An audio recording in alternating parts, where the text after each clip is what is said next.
qui n'est pas obligé de défendre l'indéfendable. C'est un travail très compliqué. Je voudrais dire à mon ami Kennedy Ezacha, les Camerounais te suivent, mon frère. Ne te décourage pas. Moi, je te suis. Moi, je te suis, mon cher Kennedy.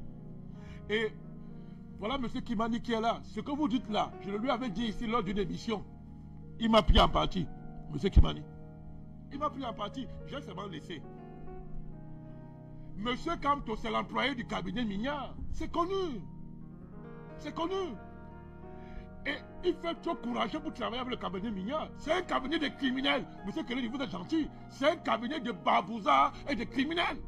C'est connu. C'est le cabinet qui gère les dossiers du président Ouattara. Donc, on vous suit, M. Kennedy. Ne vous inquiétez pas. C'est parce que M. Kimani vous dérange que vous croyez qu'on vous suit. Moi, je vous suis depuis. Et on a informé de beaucoup de choses. Donc, on va aller point par point. D'abord, mon cher Kimani, arrête la digression. Le débat est clair. Personne n'a dit ici que M. Kamto n'a pas le droit d'avoir un avocat. Je répète que j'ai dit l'obscur cabinet. C'est parce que tu dis qu'il a fait le procès d'Abacha. Tu veux qu'on parle de ça, on fait un débat sur comment ce qui s'est passé avec Abacha. Parce que nous sommes informés. Je dis que c'est un obscur cabinet. C'est un cabinet trafiquant. Et moi, quand je dis une chose, je peux le démontrer. Mais comme ça fait commencer là, je garde mes cartouches, mon frère. Tu savais que nous, on était au courant de ce que vous trafiquez avec le cabinet Mignard, on est au courant. Mais là, dans le combat, on garde les cartouches. On le chip. Vous tirez tout très vite. Et après ça, vous n'avez plus de cartouches. Donc moi, je te dis, personne n'a refusé à M. Kamto de chercher même le cabinet, même d'aller chercher les anges pour le défendre. C'est ton droit le plus absolu.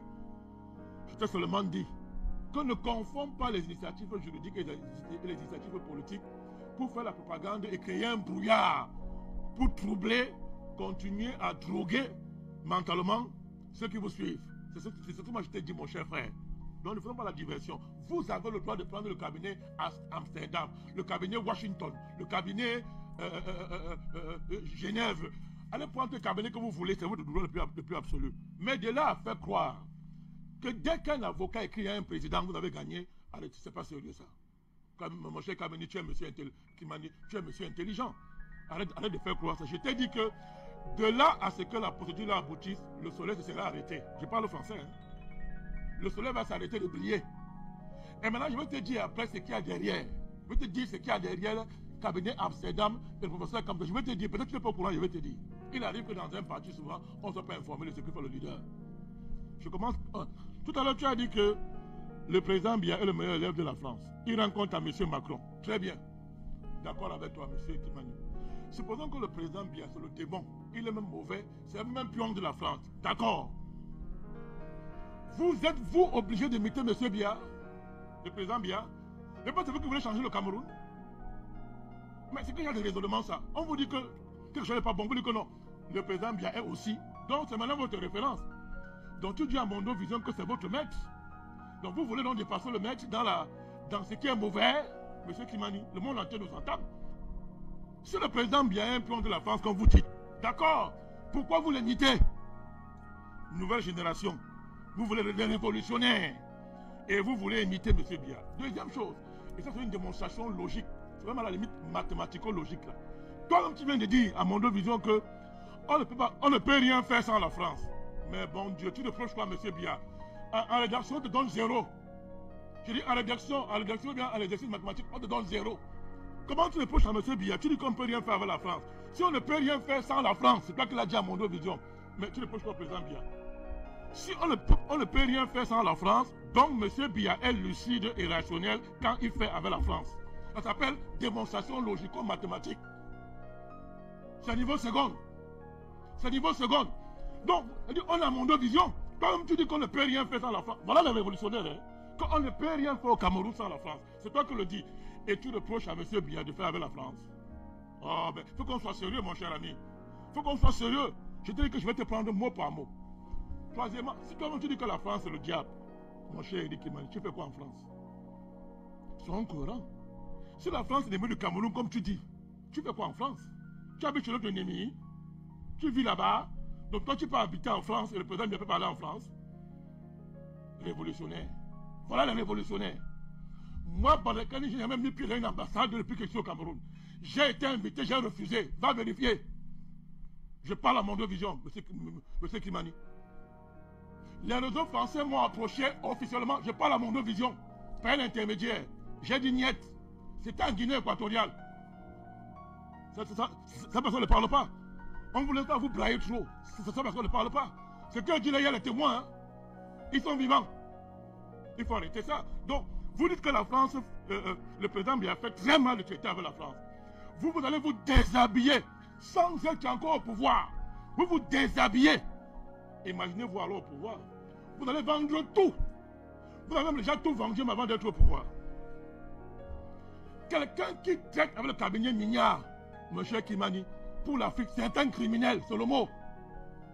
Et quand on est cohérent, on le superimparaît, monsieur. Tu es encore jeune, on le superimparaît, monsieur. Notre camp Thomas a approché, je te le dis aujourd'hui, que tu ne le sais pas, en 2018, et même avant, dès que c'est le gouvernement, il a envoyé les émissaires me voir. C'est ce que je leur ai dit. Demande à Alain Foguet. Il était 3. Il y a l'autre là, je ne vais pas dire son nom, je suis un homme élégant. Celui dont l'autre a été avec lui là, il était 3. Il y avait un parmi eux là. Il y avait un qui est RDP sur le jour, la nuit, il était MSC. Comme je suis galant, je ne vais pas citer son nom à Mondovision. C'est Alain Foguet. Va demander à Alain Foguet. Quand ils sont venus me voir, c'est ce que je leur ai dit. Je leur ai dit que les révolutionnaires ne peuvent pas s'appuyer sur la France pour changer le Cameroun. Tu es jeune, tu n'étais pas encore là. Oui, merci. Nous n'amenez pas à dire certaines choses qu'on s'était. Donc, et tu oses dire à Mondovision que M. Campos, c'est un nationaliste, il est dans la lignée des panafricanistes. Oh, mon cher frère, tu es trop brillant, tu peux encore aller lire les livres panafricanistes. Tu peux encore les lire pour savoir ce que c'est. Un panafricaniste ne peut pas travailler dans le cabinet Mignard.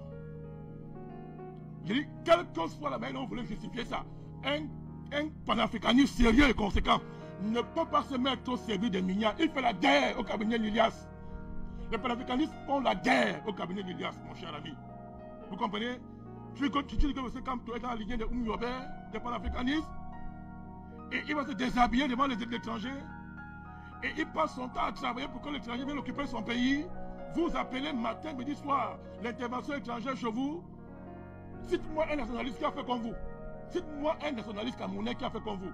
Africain qui a fait comme vous. Tous ont été tués par l'impérialisme. Tous ont pour caractéristique principale le combat féroce, la guerre contre l'impérialisme.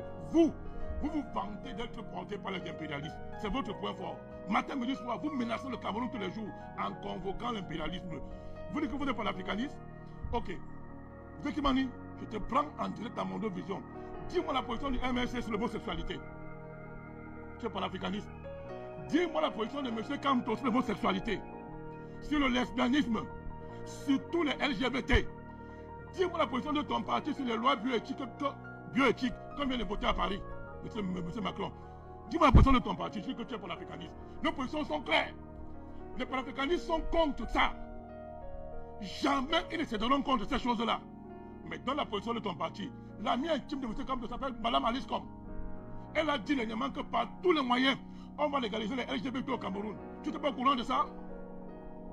M. Campos a dit que s'il était président, elle serait ministre de la Justice. Ça existe là. On a vu le gouvernement qu'il a publié dans les réseaux sociaux. Arrêtez de jouer avec le Cameroun. Mon cher Kimani, je continue. Oui, pour chuter. Je continue, mon cher Bertondi. C'est sérieux, hein? On est en guerre. Il a dit, ok, je donne un autre argument logique. Si Paul Biya est un valet de la France, ça veut dire que pendant les 7 ans, qui ont permis à la bouche pour ces camps d'être remplis de sardines, au point où lui qui coulait de sa bouche a rempli les tonneaux qu'on peut vendre sur le marché mondial. Donc pendant les 7 ans là alors, pendant les 7 ans, est-ce que le président Biya était toujours un pion de la France? Ou bien le président Biya est pion de la France quand Campos n'est plus ministre? Donc si demain, M. Campos revient au gouvernement, M. Kimani qui est là, il va toujours dire que Paul Biya c'est un pion de la France. Donc ça voudrait dire que Campos c'est quelqu'un qui est le pion de la France. Oh bon Dieu, la politique est une affaire trop sérieuse pour aller de contradiction en contradiction aussi grave au jour le jour. Mais à la fin là, vous prenez même pour qui? Vous prenez pour qui? C'est un peu la politique. C'est la sorcellerie qu'on est en train de faire. Parce qu'en politique, M. Bertoun dit, quand c'est comme ça, moi je vous préviens, je ne viendrai plus faire le débat comme ça ici. Je vous avertis à mon deux visions. Moi, j'ai plus le temps à m'asseoir pour faire le pareil débat. Je continue. Alors, on nous dit que mon ami Kimani, pour esquiver la bombe qu'ils ont créée, et ça va vous poursuivre jusqu'à la mort. Monsieur Kamto est un agent double. C'est terminé, c'est fini l'hésitation, Kimani. Si tu continues à soutenir le MSC, avoue que toi-même tu es un agent double. C'est monsieur Kamto lui-même. Personne ne lui a demandé de le dire. Lui-même, il a mandaté ses avocats. C'était un comité, il va tout dire, c'est un comité d'au moins 12 avocats, dont des gens intelligents. Ils sont venus dire à Mondo Vision que le MSC c'est un parti d'indic. Et Kimani, si tu es un parti d'indicateurs, vous dites que le président Biya c'est une dictature. Et vous êtes les indiques d'un dictateur.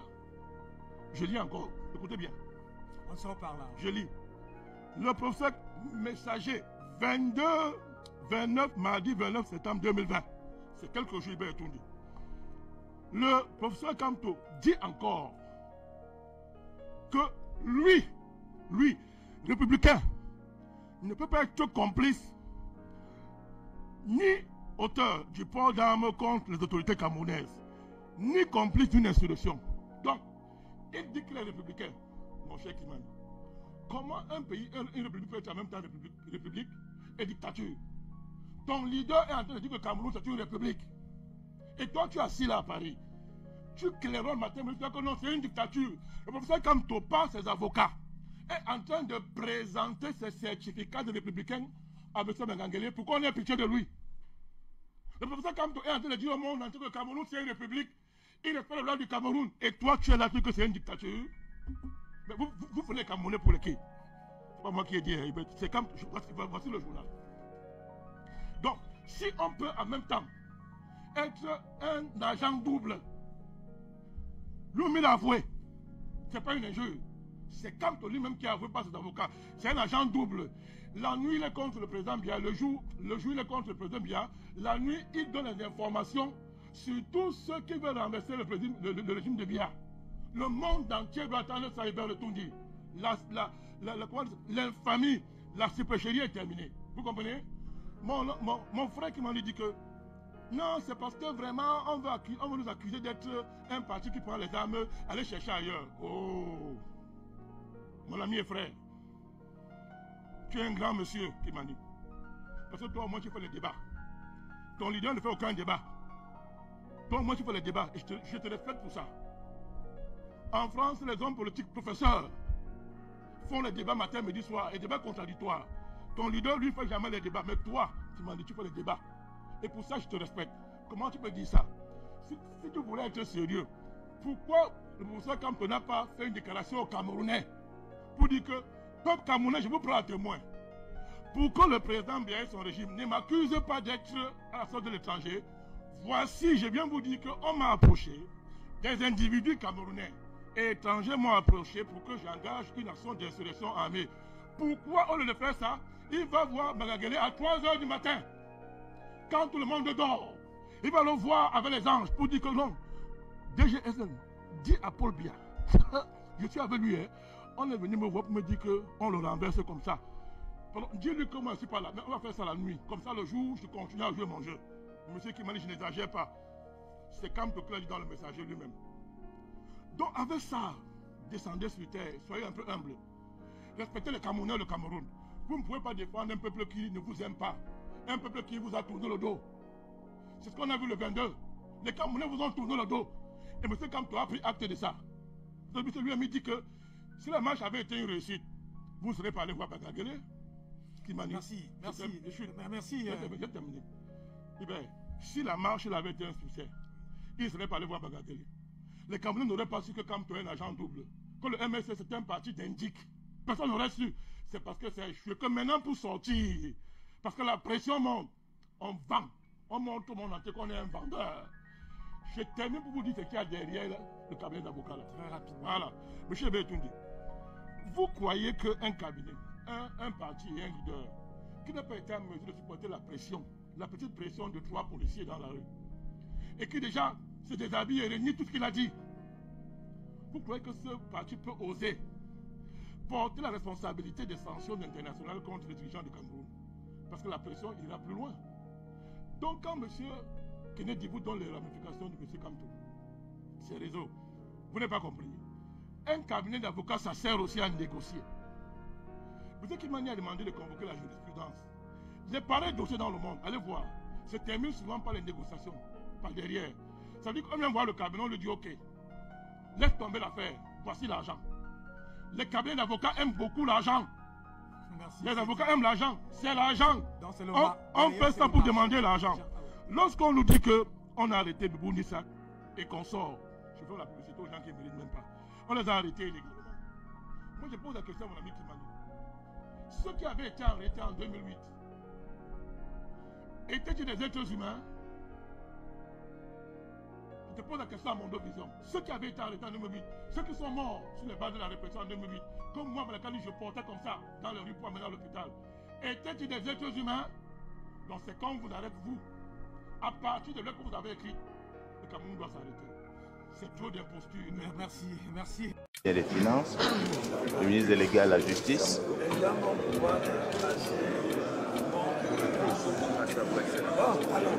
Secrétaire d'État au domaine. Mais on ne sait pas quand ça finit.